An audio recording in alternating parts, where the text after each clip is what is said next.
We all stand so we could lift our hearts to the kingdom of God. For the invocation, may we call on the Executive Committee Chairman and Business Manager of BKKPAO, Mr. Leopoldo Gano.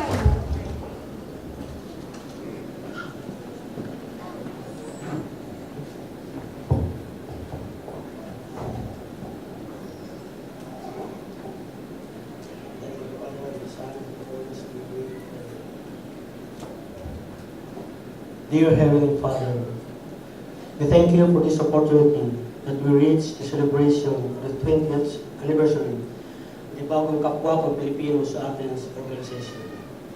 Please bless this Filipino community, the founder, our president, our cabinet, and all other officers, right down to our active members and other supporters.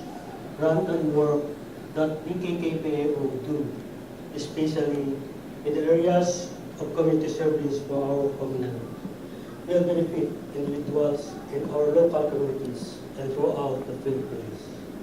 Help this organization to continually grow and provide increasingly greater service to all members and members for greater service. Please look into the next 20 years.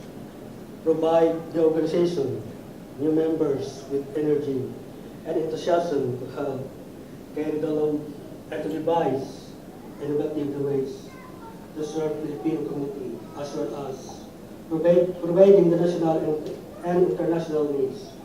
Bless the leaders and let them go forward with vigor and purpose to serve even better. We thank you for the people who exerted their efforts to lift up the morale of this organization. They have provided inspiration and leadership over the past 20 years. Please bless everyone attending tonight and grant them all a safe journey home after the celebration. We pray in the name of Jesus Christ. Amen. In the name of the Father, and the Son, and the Holy Spirit.